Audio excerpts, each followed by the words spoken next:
No more fucking around. It's Wild Style Radio. Wild Style Radio. What's up?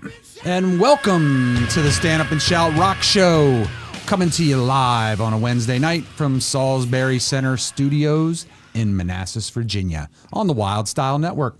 What's up, man? Hey, here we are again. We are. Feels like we were just here. Yeah, not too long ago, right? Mm-hmm. You and I, we had a good kickoff to Labor Day. Yeah. Watching Virginia Tech at a lovely brewery, although the game didn't go the way that we wanted it to go. No. It did not. But it was a hell of a day. It was a good weekend. We also celebrated your birthday that weekend. I'm freaking old. Yes. Yeah. But wiser, right? Older and wiser, they say. A little wiser. Yeah, you know what was cool, we've gotten a lot of commentary from the last show, particularly in and around the frontman discussion. Yes, some of the reels that have gone up. They've been fantastic. Yeah. Dave or Sammy. I mean, it's a classic. We've never, in the 3 years we've been doing this, we've never brought that up. It's almost like it was too easy to bring up. Yep. And then why did we were just talking about frontmen in general? Really, maybe with Ozzy? What was the would you rather? Right, but Ozzy might have brought it out. You know, like the passing of Ozzy. We were talking about frontmen again. Right. Yeah. Yeah. For sure. And then we went to Dave and Sammy. We went to that debate that people just go to all the time. Yeah. And, you know, obviously lots of people on both sides of that. But yeah, it was interesting, the commentary, both on TikTok, on our TikTok feed, and the Facebook and Instagram feeds. So. Absolutely. So wait, I got to switch gears here because we have production. We've had different production people, and so we have some standards. We have, of course, Scott was year one. Yep. John's been pretty steady in year two and fairly steady in year three, although he kind of bows out from time to time. So John is back. And I'm looking through a window and seeing John, but then we have our first Stand Up and Shout Rock Show guest who is actually producing the show. So, dude, all right, you got to say, how did you land here? You know, it was after the interview. All right, so you got to say, because people are like, what interview? This was the interview with Primus and Riot. You're in Riot. Tribute acts. I'm in Riot. I'm a guitar player. I was here to and introduce yourself again. My name's Chris. I play guitar for the Riot tribute act for Paramore, and we were playing a show here. Did an interview, and while hanging out, started talking to John. He's like, "I need a couple of hands to do a few shows." So, started pulling in, man. And now we have the first guest that is producing the show, which is a trip because John knows we like to suck the producers into the shows, and some are a little bit warmer to that than others. So I don't know where you're going to stand on that. We'll see where it goes. Well, we're talking David Lee Roth. Yes, Dave and Sam. Dave versus Sammy. That's why I was thinking of you, because I didn't know. I mean, you might be a little bit of a younger pup than us. Yeah, but David Lee Roth did the kicks and he had the energy, man. Oh wow, you went decisive on that too. Oh, 100%. You gotta, even still today, he's gonna bring the energy and fill the room with that energy. Yeah. Sammy's more of that Pepsi commercial guy. He's gonna fill that for your commercial vibes. Right. A little easier. But I was still thinking the same thing with chicken foot and all that kind of stuff. It still didn't hit the way that Davey does. Sure. Well, Kevin and I caught David Lee Roth at the M3 Rock Festival this past May, and it was a complete wild card show because there was no hype going into it. It was the first time he played live in 5 years. Yeah. So you didn't know what he was going to do and how that was going to be, and I don't know. There's some online stuff that kind of poo-poos it now. I think it really depended on what your expectations were versus what you got, and it seems like the guy's fucking 70 years old. Right. So you can't expect the people Dave. Yeah, the people that are criticizing it are the ones that want to still live in the late 80s. Right. When he was in Van Halen and when he was first solo, and he can't do that. And the way that he accomplished that with keeping it a live show is what I think we enjoyed the most of it. Right. Because it was Dave. He was being himself. Right. He was that front man. He put on a party. At 70 years old, he put on a party. It was a party. It was I would say it was stellar. It was fantastic. It was great Saturday night rock and roll. It was awesome. Deep cut central, and it was all Van Halen. Yeah, so first 6 albums. It was awesome. Yeah. Yeah, wicked. John, like we never talked to you about that. John's eating. So like, and then he's maybe not ready for this because you weren't here on that conversation. We had Ethan in on that conversation. Are you a Dave or Sammy guy? I'm looking for my iPhone guy. He's looking for your.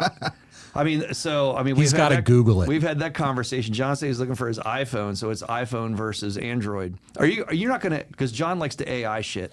You're not gonna AI this, are you? No. Oh no, can't AI. Oh, he's coming in. Evidently, Corner to your left. Oh, right we corner have- of the desk. Corner of the desk.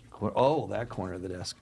All right, there you go. I'm David Lee Roth now. Everybody at the Salisbury Center then is like sided with David Lee Roth. It was kind of funny. We have Evix floating around here, who would be to me in the Sammy camp.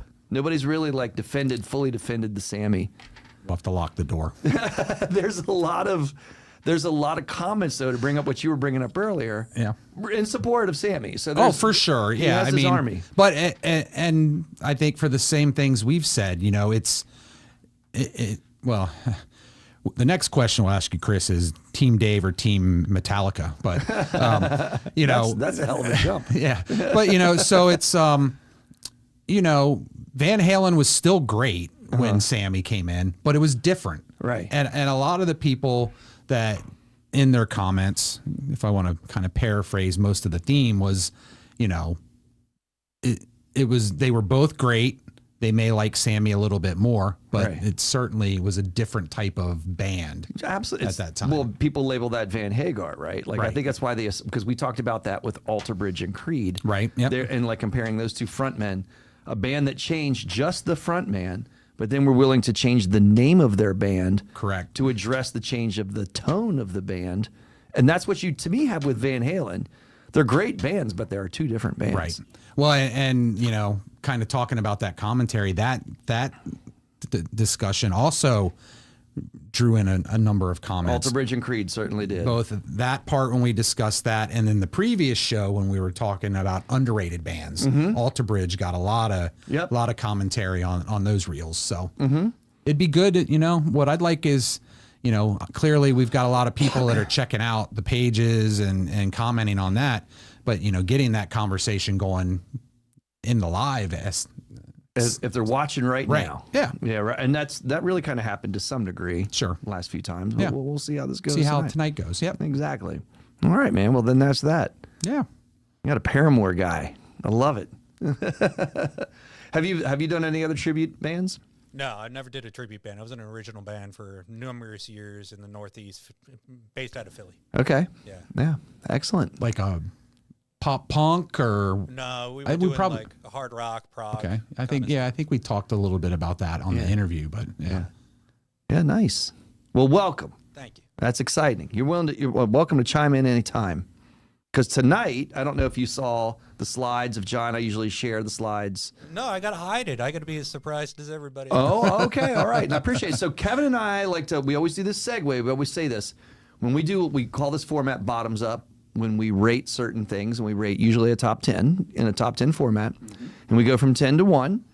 And these are our top 10 albums. We still talk about albums a lot of 2005, especially in the context of 2005. In 2005, like, to get you back to that time, things might have been changing album-wise. Might have been buying less CDs and do a little bit more downloading, especially if you were doing it as we talked about. We talked about how music got free, that great rock doc. Was Napster put under by then? I think Napster was like, switching to the LimeWire era when you were going to the LimeWire as opposed to the because Napster was put down, right? And around that time. And it came back. And it came back, exactly. So, right. So this, before streaming really hit, you may have been listening to more albums. In other words, we were still listening to albums. And this is, by the way, Kevin and I tend to go old school. So this is probably the most recent bottoms up in terms of a year, picking on a year that we've ever done. Yeah, we did 2004 last year. Right, but right. Yeah, so it would be our most recent. Yes. Yeah, we stayed. I don't know we get any more recent. We haven't done like a 10-year. Right. Yeah, so when I saw the Struts, what you were talking about that a couple weeks ago, they did a 10-year, full play of Everybody Wants. And that felt awkward. Like, it didn't feel old enough to do a full album. You know what I mean? Right. Like, nostalgia kind of. It felt like that album was still kind of relevant and new, but Right. I'm old. What the hell do I know? Well, and we still have to hit 1985. We did hit 1985. Did we? Yeah. We kicked off the year with that. You were very excited. I was about looking through it and okay. Yeah, absolutely. All right. I want to remind you about that one. Okay. Email. I'm going to send you Getting a old. link. All right, so here we go. Albums of 2005, going 20 years back. I got I'm just going to have to bring up my little title slide here. I'll flip it around because I went with, me. I don't have it blown up. So that's not good. I'll put it in presentation mode. But I have so that I like to start with movies as opposed to music. My movie pictures are Sin City. Remember that? Yeah. That. It was kind of like a graphic novel that was turned into a movie. And then Batman Begins in that Christopher Nolan Batman series. That was mine. You went with the music folk. Yeah. And then the 40-Year-Old Virgin was in 2005. Okay. So the 40-Year-Old Virgin would be 60 nowadays. That's true. He'd be on Viagra. Or dead. Exactly. All right. So yeah, I love that. I got my 40-Year-Old Virgin picture there of Steve Carroll. He very much looks very virginal in that picture. All right, man. So you want to kick it off? Sure, I'll go first. All right. So, number 10 for Kevin. And let's just put this into context, right? This is my favorite 10 albums from that year, I know, I love it. 2005. Yeah. I'm sure other people would have opinions. So, we've got the chat going on the live stream. So if you're on the live stream or obviously, watching it on demand, hit us up on the socials. If you have those disagreeing opinions. Yes, We tend to get the disagreeing opinions. It's usually, what the fuck are you guys talking about? Exactly. But yeah, so for me, number 10, I had the Dropkick Murphys, All right. Great the call. Warriors Code. Yeah. So, great Celtic punk band out of New England, Boston area. Yeah. The song I think most people are going to recognize from that because they play it at all the hockey games. Yeah, And of being course, a hockey that's where fan you- is Shuffling Off to Boston. Uh-huh. So, thought it's a good album. It's got a couple other cool tunes that I like on it. The title track, obviously the Warriors Code and Sunshine Highway. Uh-huh. It's a longer album in terms of tracks, but they're punk, right? So Right. they're shorter in duration. So, but great band, put on a great live show. Great call. You know what I think of when I think of that album? I think of the movie The Departed. With Matt Damon. Yep. Martin Scorsese movie and Leo DiCaprio. Because there was a lot of Dropkick Murphys. It was set in Boston. There was a lot of Dropkick Murphys played. That was in the following year. It was 2006. But of course, that would make sense with the album being released the year before. Yeah, and they were, during the COVID lockdown, they were one of the very first bands because St. Patrick's Day, they always do a big St. Patty's Day show in Boston, and that was live streamed. Right. So it's Yeah. nobody's going anywhere, nobody can do anything. There's no live music, and then Right. they were one of the first to do that and do a live stream of the band, Sure. which was cool. Sure. I think about you when we get to these, kind of more recent music discussions because you see more divergence in rock and roll. You see more genres of rock and roll kind of blossoming from say the 70s era. Sure. Of rock and roll, which is classic rock into hard rock and into the roots of metal. But then metal split out into all the branches for of sure. it. You know what I mean? And Dropkick Murphys is a great example of that. What branch of hard rock or metal would they be in with that Irish folk take on it, right? Yeah, almost kind of a little ska-ish, Exactly. at the same time. Right. So I know that you and I, we've talked about that, really kind of where our different bends have been because you and I both started in 80s glam metal. That's really where we lost our virginity to rock and roll, so to speak, but then, you diversify then afterwards. And so that's why I think our selections today, a lot of times we match a lot of selections. I'm not sure how many matches we're going to have There today. might be a couple, but I'm gonna there are a guess couple that. I steered away from because I figured you were going to hit them. So, but it was a huge year in music too. It was, yeah. Looking at the year, I'm scrolling through the list of everything that was released in 2005 on Wikipedia. I'm like, holy crap! There's a lot of stuff. A lot to download. Yeah, and it was tough coming up with 10. So It always is. That's Yeah. always. Well, let me ask you this because I'll get you my number. Did you get Make Believe by Weezer? I did not. There's a lot of numerology going on when I was making my selections, and I didn't realize it when I was doing this and going back. So this was the 5th album, in 2005 from Weezer. But this was when I think of this album, I go right to its title track, the first track, which was released as its first single, which was Beverly Hills. Yep. So if you want to put yourself in the context of 2005, I think when people think of the Beverly Hills song, they think of the iconic video at the Playboy Mansion, where Weezer like is not afraid to drop back and embrace their full nerd and being the outcasts and wanting to be in the Playboy Mansion of Hugh Hefner, and then he had his 3 girls. I can't remember what they're, Holly, Kendra, and there was another one, whatever, Bridget, I think the other one was, and right? Yeah, so, all the blondes on reality TV at that time. Exactly, right. And that was kind of like the end of that era too. Like when you had like the peak of Playboy, the Playboy era, like as it starts to, Hef gets older and porn becomes more widely available. So like, you know what I mean? Like Playboy's not as exotic anymore, but at least Weezer was still there wanting to be a part of all of that and being Weezer and Rivers Cuomo and like not fitting in. And another, like, I think they really embraced their inner nerd on this one, because the other single that I remember is We Were All on Drugs, and they're not very good at it, right? They're not very like bingy, cringy good. They're just even messing that up in their own alt-rock nerd way. In a weird scientific way. Absolutely. So, all right. So I went with a little Weezer. All right. All right. You want me to keep going? You can go. All right. So my next, I have to, so here you go, Kevin. And here you go, Scott.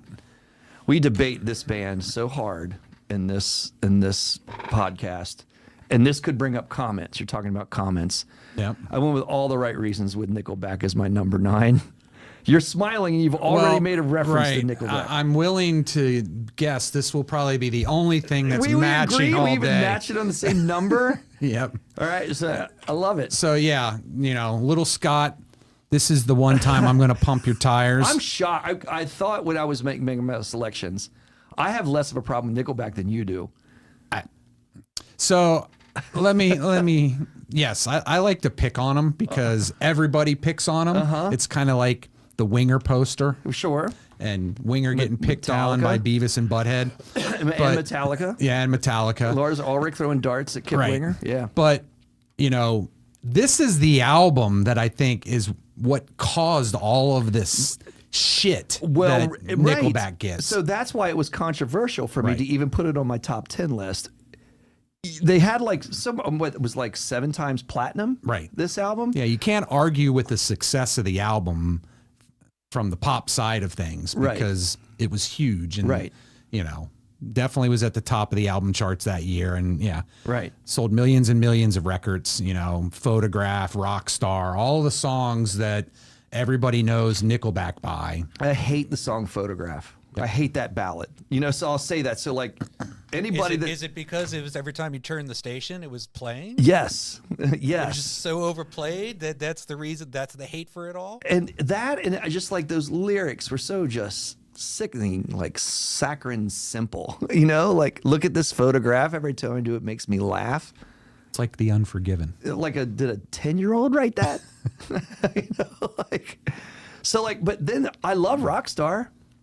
Like that's a great ballad. Like I can flip on that, and that to me is the duality of Nickelback. Well, and this was the album where people say maybe they sold out because everything up to this had a much heavier tinge. Yes, yeah, and so it became much more kind of pop rock, I would say. Yeah, and you can't argue with it made them millionaires, but sure.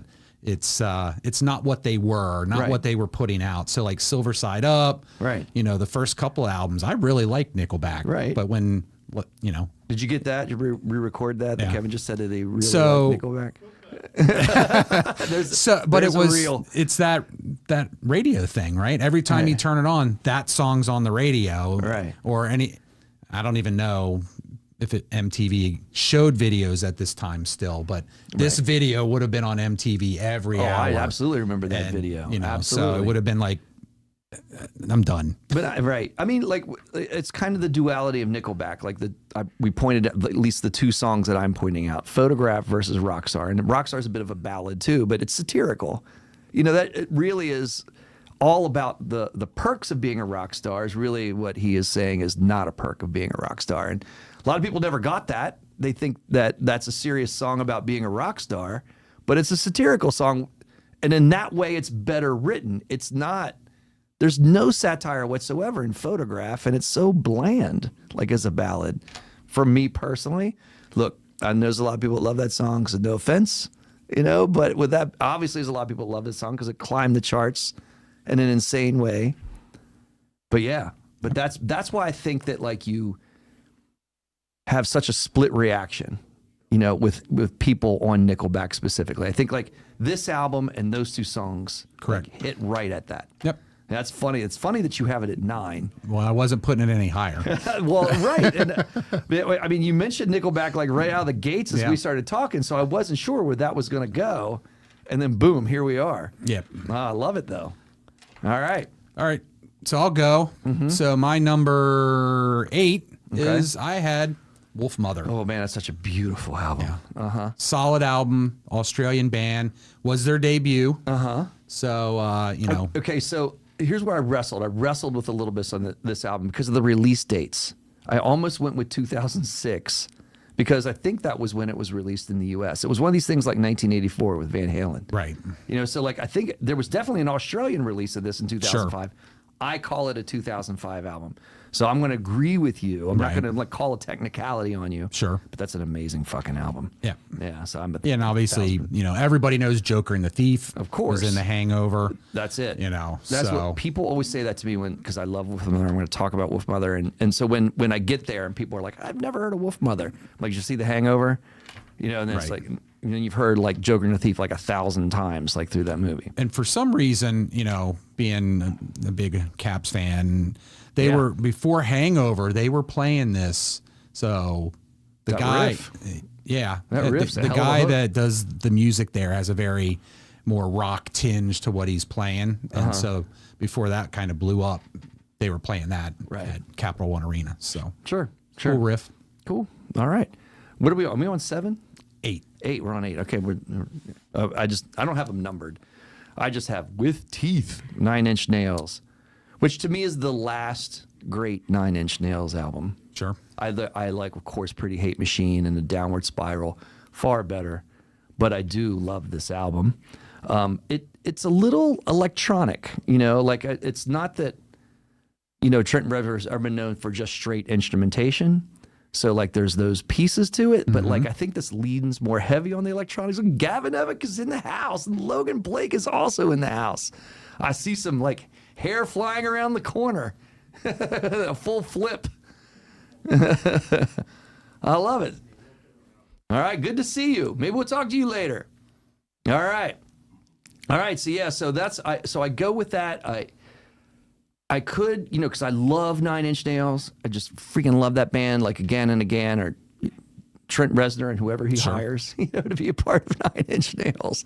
When I say the band, so I could have potentially put it higher if it was a different 9 Inch Nails album, but I think this is their latest and greatest.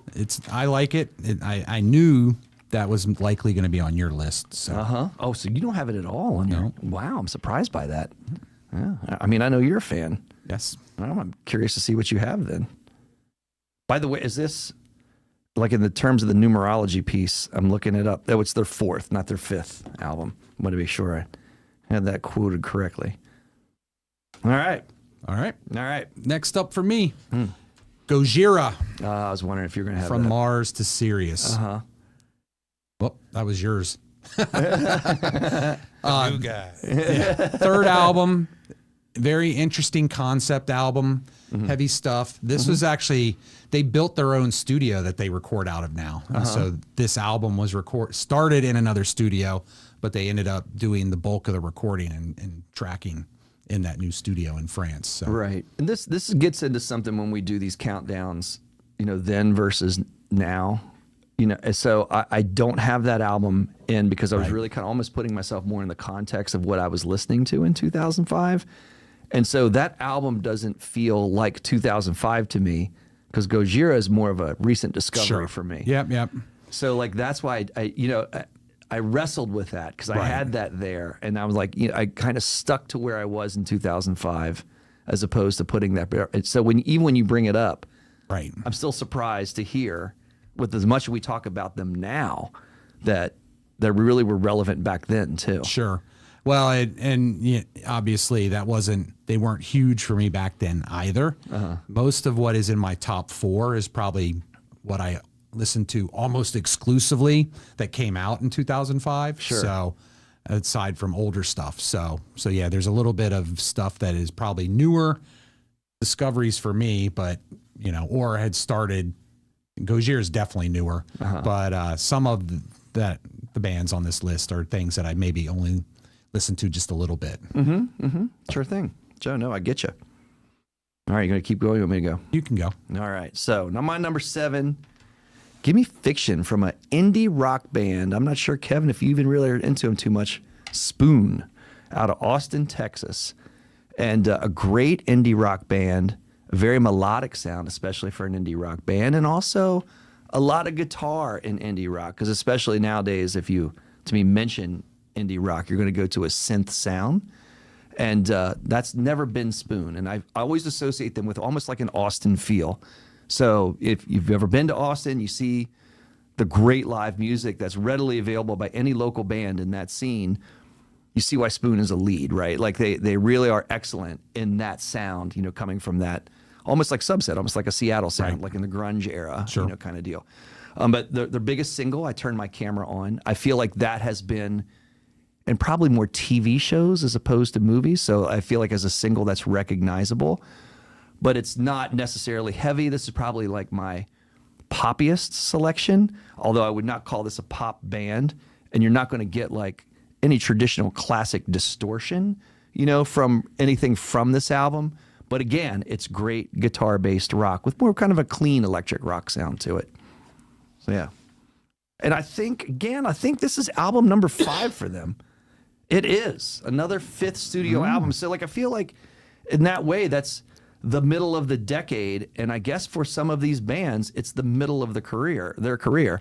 Because I think Spoon is pushing a dozen albums now. So, I still consider them relevant and still producing a lot of great new music.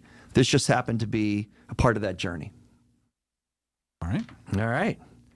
All right. You want me to keep going? Sure. All right. I don't know what was next. So I'm going to flip now. I'm going to go like crazy into metal with Mafia, but Black Label Society. This album is just bitchin', man. The thing I love about this album is just heavy. It's like Black Label. And again, I'm going to guess it's their 5th. It's their 6th. Damn. But it's, again, in the mid-range, right? Yep. 15 songs. Suicide Messiah's on this, which is a regular, at a Black Label show. Yep. I'm a big Zakk Wylde Black Label fan. I think it's definitely in context with Back to the Beginning and the passing of Ozzy and Sure. what's going to happen to Zakk Wylde next. We've speculated on that. But I hope that Black Label stays around. With whatever happens with Zakk Wylde, this is my plug and my vote. And if Zakk Wylde happens to listen, there's one person. Yep. What's he leading? 3 of them right now? Exactly. He's leading 3. So which choice does he go with? Yeah. Right. And including Pantera, which is a major rock act. And that's, to me, extremely tempting. That needs to go away. Because it's not Pantera. But That's telling coming from Kevin, because I agree. he is Mr. Pantera. I mean, I feel like it's they should rename the band. correct. Almost that like it. that's You're- one of those bands that the 2 main guys that formed that band are both dead. So, and we've had this discussion, obviously, Linkin Park, bands like that. Right. I just think if they're going to continue with those 4 guys, and frankly, I don't think it's going to continue. I think it'll just continue to be more of a side project because Anthrax has got big things still going on, and I would hope Black Label is going to do more records. Yeah. Most everything, and obviously, there's not the Ozzy piece anymore. So, Right. that was a big part of his career. You got Zakk Sabbath. Zakk Sabbath, which he's doing a lot of that, and he's Right. going back out on tour with that. Right. And I think, obviously, what happened hadn't happened when they had already planned that tour, and he's been doing it kind of like in between things. So I think there's going to be a lot of interest in that because of Ozzy's passing, and now he's going back out on tour. So my guess is those shows are going to be even more packed, Right. than they would have been, if it had just been Zach Sabbath back on tour. Sure. But it's way past time for Black Label to have something new come out. Yeah, So, no, I'm with you. and this is is probably arguably my favorite Black Label Society album. And I'm going to have it a little higher on the list. Okay. All right. But yeah, In This River is a great tune, which he now dedicates to Dimebag. Right, that's right. So, my hope is they finally get over the tribute for Pantera and just put that name to bed. I mean, I think Zach did a great job of that. Like in terms of really just not being, he can obviously easily make a great career out of just being Ozzy's guitarist. Sure. But he went in the direction of Black Label, which is fantastic because there's really just a lot of great songs. I think every song in this album's solid. Oh yeah. And it's just a badass hard rocking album. For sure. So I went from Spoon to this kind of indie pop feel to just some metal, and you're just getting raw, unadulterated metal in this one, and I love that album. You're making me want to put it higher. Making me damn, what was that? Better have some good choices coming up. Counter that. Yeah. So great album, and like I said, I think it's way past time for him to do another Black Label album. But moving to my next one, I had, and some of this is probably more about to be current events, but I have the White Stripes. All right. Get behind. Wait a minute. Get behind me, Satan. All right. So wait a minute. So this is not. We're not aligning because I just skipped, right? Because I think it's your number 6. I think you got it. I think I owe you another one. It doesn't matter. I mean, I'm damn close, is what I'm saying. Sure. Because I got Get Behind Me, Satan. Also, And that I figured would also be on. I love me some White Stripes. Yeah. It's just that, like you said, it's a matter of how high it's going to be on your list, which means I have some badass albums up higher. Yeah. So it's 5. Yeah, and it was your 5. My 5. You want to get creepier on this? White Stripes' 5th album. Yes. In 2005. How about that? 5 at 5 at 5. Exactly. But yeah, dude, so this is their follow-up to Elephant, which is the gargantuan creme de la creme White Stripes album, at least according to most critics. And right? they took a few musical twists and turns from a lot of their previous music, which was interesting and refreshing. And that's what Jack White does. Yeah. He's not going to sit in the same seat. He's gonna pivot and move. I love Blue Orchid though. Yeah. I think it's just a bitchin' great rock tune, great rock riff. Almost has a metal feel to that riff. And you go to a song like The Denial Twist, which has a lot of keys in it. Right. Really kind of unexpected that way. And The Nurse would come in the second track and you're like, whoa, what's this? Right. But yeah, and then, he's got the little small goat. And small, I appreciate that. He's got that on the album cover. So you can't go wrong there. So yeah, all right. I'll shut up and let you go. I cut you off, but you were there. I was a little in your lane, so that's why I jumped in. Oh, good. All right. Yep. All right. No, you can go. I was thinking that was mine. Oh, I thought I was way ahead of you though. I think I went with 2 before you went with this one. It doesn't matter. I'll shut up and go. I didn't want to cut you off though. All right, I'm going. Yeah, go ahead. All right. Yeah, so this is number 4 for me. Okay. All right, so Foo Fighters in your honor. Okay, so you know me, I'm a tremendous Foo Fighters fan. Yep. It would be really easy for me to put this at number 1 just because it's the Foo Fighters. It's I'm totally down. It's just not necessarily my favorite Foo Fighters album. So I still love it. I still have it in my top 5, and this is the album where Dave Grohl did the split between electric and acoustic. So it's a double album with one electric, side to it and one acoustic side to it. And to me, there's some great songs on the electric side and there's some great songs on the acoustic side. And I wish he just would have taken those great songs and put them into one album. Not that I feel like the other songs are filler. I don't want to make it sound like that.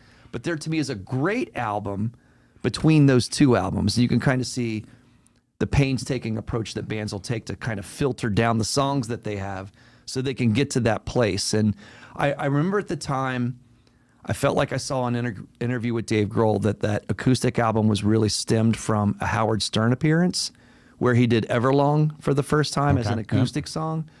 And so the popularity of that in the download era, and I think I was one of those people that did that, you didn't have that as a recorded version that you could hear somewhere, but you could jump onto LimeWire and find it and then download it.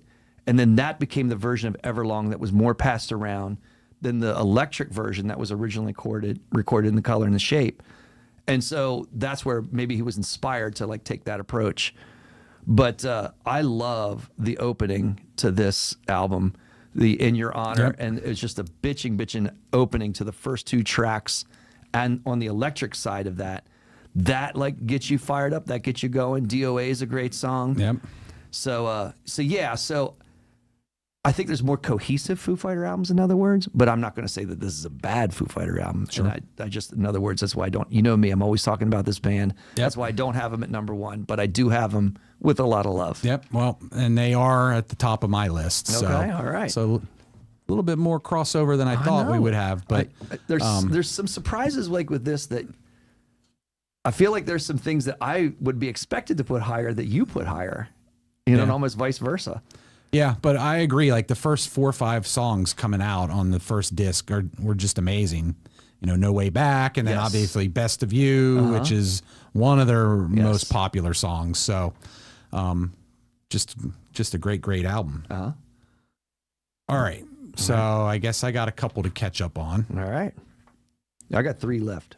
All right, so I had at my number 5, number 4, Avenged Sevenfold. That's a great City album. of Evil. It was massive, heavy album. I know. You know, killer stuff. And that was really, to me, like, I mean, they're still relevant and putting out great stuff, but they're really peaking with that album. Oh yes, you know, it was their 3rd release. So yeah, Beast and the Harlot, the first track on that album is just ginormous. Right. Burn It Down is another one of my favorite tunes, and Trashed and Scattered. Just heavy stuff. So. Yep. I don't have that one on my list. Sure. That one I really just kind of peeled away just because I had to make room for some others. And I was trying to also like really kind of step outside of the box of some of the stuff that I expected you to have. So right. I did expect you to have that album on there.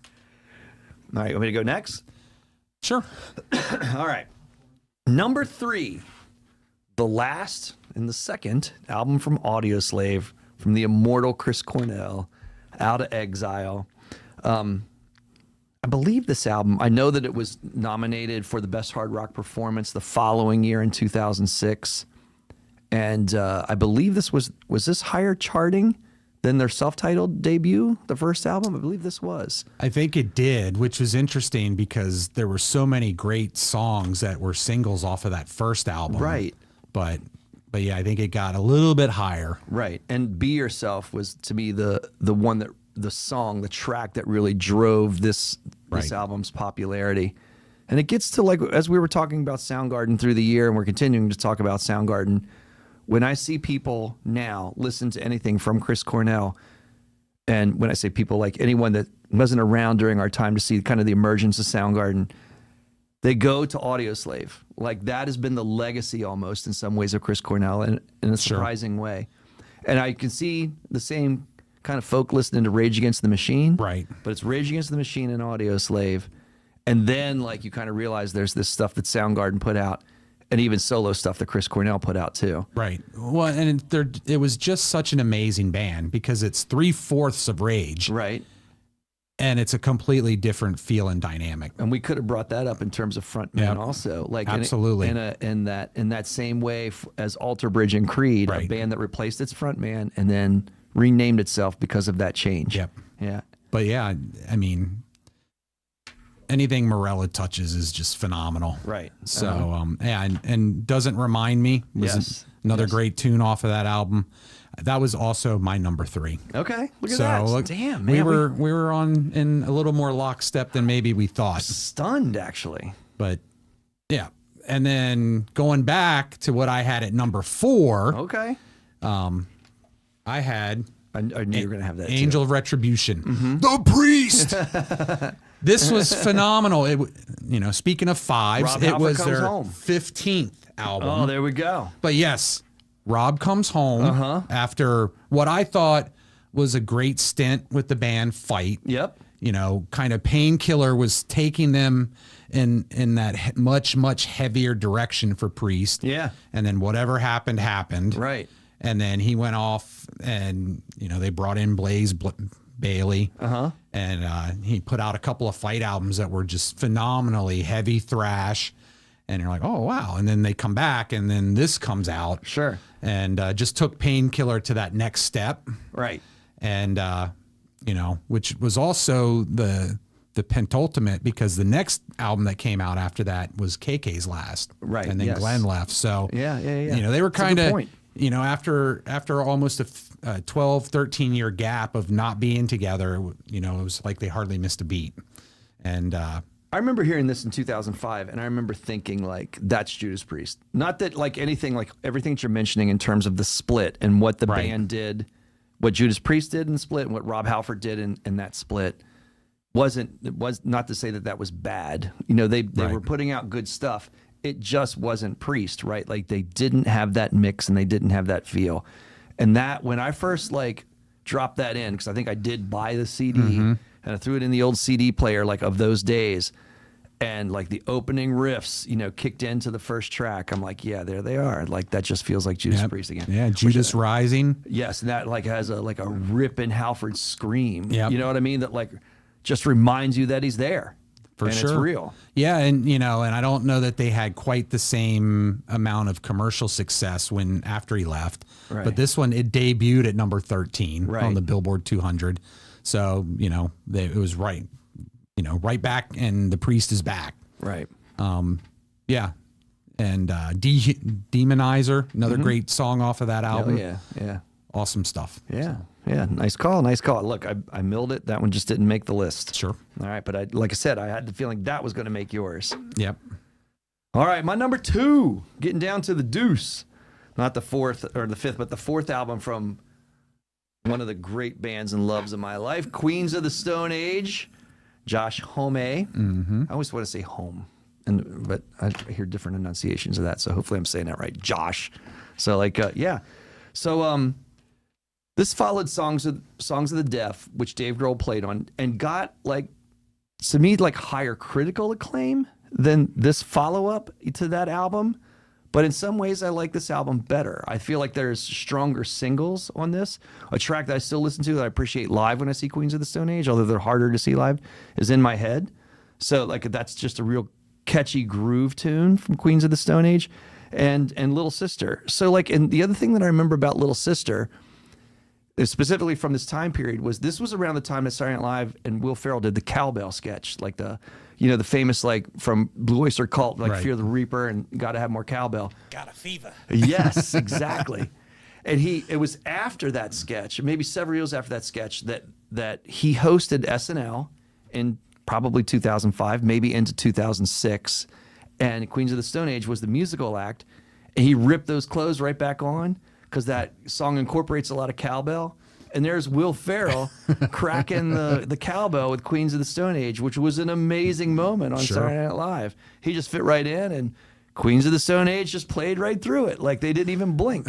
I'm sure it was staged, but still, it's Will Ferrell, like, doing improv. You don't know what Right. to expect, but it didn't, like, derail them in any kind of way. So, like, just that, like, little spark, thinking back 20 years ago into 2005, just a nice little memory of Lullabies to Paralyze.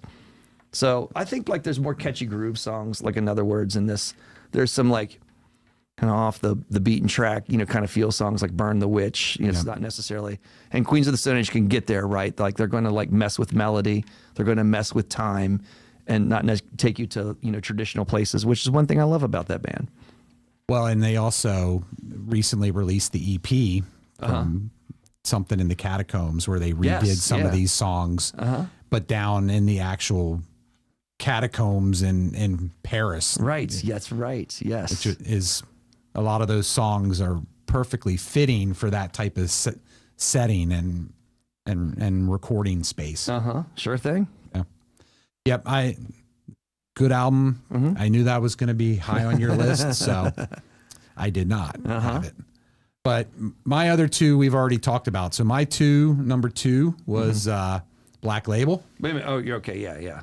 I was going to say, you had something higher on your list. I couldn't remember what it was. Yeah. And there it is. There it is. And then I had the Foos. Oh, in your honor. All right. So tell me why, like, that's interesting for you, like that you had the Foos. I just as think, number one. obviously I liked the double album and the two different feels between the two albums. And, I was way into the Foo Fighters. So when that was out, I was playing it a lot. And, so both Black Label, the Priest album, this album were things that I just played the shit out of. In 2005. So that's where you're going back to that 2005 mindset, right? Like, do you pick now or so I was a kind of a mix of, when I'm looking at a list of albums and I'm like, oh, there were certain ones that I'm like, these are going high, right? Because that was me then. And then there's some others like the Gojira where it's like, I wish I had known about these guys at that time, but now I'm super into them. So right. All right, so I went, my number one, like you had it higher on your list. I got it way low on my list, is Wolf Mother. I love this. I still love this album to this day. I think like, in terms of like being relevant to now, 20 years later, man, they studied their Black Sabbath. And it's not necessarily that Andrew Stockdale is like singing like Ozzy, but man, those riffs are Tony Iommi riffs on this album. And you feel it, you hear it. It's it's just like the early Soundgarden stuff when we talked about that. Yes, yeah. They studied their Sabbath. You know where their influences are coming from. Absolutely, and it's rich. I think it's got like a good stoner feel to it. I don't know if you could label it as true stoner rock, but it's definitely getting close. There's epic songs like White Unicorn is a song that I just listen to again and again. I love the time changes, the way that it kicks back in to super heavy riffs. Colossal is just a thick, rich, again, stoner heavy groove to those riffs. And I love Andrew Stockdale's voice and everything about Wolf Mother. So like this launched it. I saw them at the 930 Club, like in and around this time when this album was released, which is still one of my favorite shows of all time. And I've seen them at the 930 Club since. And really, I think because Woman's another, single that came off of that was pretty popular and maybe not as heavy or as popular as Joker and a Thief. I feel like they played White Unicorn, the first track. Oh my goodness, Dimension. A Dimension, White Unicorn, Colossal, and Joker and a Thief, like in the first 4 or 5 songs. And that was like one of those shows. They came out so heavy and so intense. I'm like, now what? Like there's still like a good hour left that you guys still have to play, and they just kept bringing it. But it's set like, as Chris, like playing in bands, like you want to set a good opening statement. Yeah. Well, they set it for a good 20 minutes. It's amazing if they can do it in 4 songs. Right. Usually you maybe get 2 or 3, and then it starts to wander off. Right. 4 or 5 straight songs. Whew. It was bitching. I mean, it was just one of those things that was just jaw dropping and a little bit exhausting. Like, it was like, we got a lot of show to go. And we're like bringing it rocking pretty hard down in the pit, the 930 Club. So I give this album tons of love, and it takes me back to 2005, but I still listen to it now all the time. Sweet. All right. So that's it. Chris, did you have anything that we may have missed? I don't know if you were like thinking of something in 2005 or something struck you. Nothing struck me. I think you guys hit all the right bars there on all those albums. All right, excellent. They were definitely on my rotations driving around. Yeah. Did you have any thoughts towards, this is when kind of more hardcore was really kind of taking root in metal, and that's something that we really don't necessarily dive into too heavily. There's a lot of hardcore, death metal. That was definitely increasing in its popularity and its presence, like at this time. And was this around the outs of like MTV2? Yes. Like that's Headbangers Ball was now moved over to MTV2. Yes. You started getting some of those kind of Jägermeister kind of playthroughs and all that kind of stuff. Sure. But they started to die out around this time frame of the year. Well, exactly. Yeah. I mean, there was a ton of kind of grindcore death metal that came out. Opeth, one of their most popular records, came out in 2005. Meshuggah, System of the Down actually released I two wasn't- albums. I wasn't sure. Two separate albums. I know. And that's, So, it was something I wrestled with. That was like an honorable mention, Right. For me, like either of those albums. And then you have to kind of decide between those two albums too, right? Right. So, and I know that we've had a lot of different bands come on and really kind of speak to System of a Down like over and Sure. over again, as an influence. So I kind of feel like I might have shortchanged those folk. They seem and- like they're popping up again. They might Right. be talking about writing another album. soon, Right, yeah. right, yeah. So yeah, and it was really kind of System of a Down at their peak in and around this time too. So they were in my mind at this one too. But Right.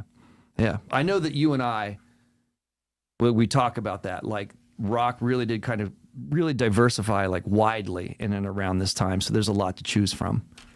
oh yeah, I mean, new metal had fully taken effect, so that was Right. and was kind of transitioning out. So it was- Exactly. rock had kind of splintered in a million different directions post the Post-punk. heart. Yeah. So you were on the dawn of Paramore. I think Paramore's first album came out this year in 2005. It was before Riot. Riot was 2007. Riot was 2007. Yeah. So and that was their second album or second album. second album. So yeah, I think if it wasn't this year, it was 2006 that Paramore released their first. So yeah, like that was dawning at the time. Right. Yeah. Yeah. All right. Well, very cool. Well, we got some shows here at the Salisbury Center, right? We do. Yeah. right. One popped up today, so I was actually pulling that one up to look at it. But I know. Next Friday, September the 12th, is the AC/DC tribute band Thunderstruck. Yeah. With our friends F It All opening. Yeah. So that's a great night. And then And speaking of some reels, we went back because we talked to F It All several times. Sure. And so I found some old F It All stuff and threw it up there. it looked old. That was kind of weird. It looked really grainy. It It's was. like, this was not done in the 80s. But that was shot on. I mean, at least it's published Shot on in YouTube. here, It was shot yeah. in here with these cameras and published in a regular YouTube Yep. way. So I don't know why it looks so grainy. I don't know. It was weird. I was like, It was processed just like how we process any other video. So who knows? yep. Yep. Let's blame it on Scott. That was the Scott era, right? Yeah, it may have been edited multiple times. Anyway, so yeah, going to be a great show. Then the following Saturday, September 20th, the event that was just posted, our friends in Ladder Match will Yeah. be here. It's a metal night at the Salisbury Center with Crass Judgment and Tugboat. Okay, Tugboat, and it looks like one other band. So I was happy to see that show. yeah, And Ladder Match has reached out. They want to come back and talk to us. And we're always happy to talk to those guys too. we'll have to do it before the 20th We because have to. I'm not going to be able to be here that night. Okay. All right. Well, all right. Yeah. So that's cool. Another event that just popped up onto the Salisbury Center calendar. And then Friday, November the 7th, is the band Sabbath. Yes. The Black Sabbath tribute band. Yes. And then that's Primus, right? Primus, I believe. Primus will be opening that show. I believe so, yes. Yeah. And then just this week, for those of you in the Manassas area, the Salisbury Center is now open for lunch and has a whole brand new menu. So, Squeak and Company. Squeak and Company. I saw John eating earlier. Yeah. He was. Biscuit balls. Were they the biscuit balls?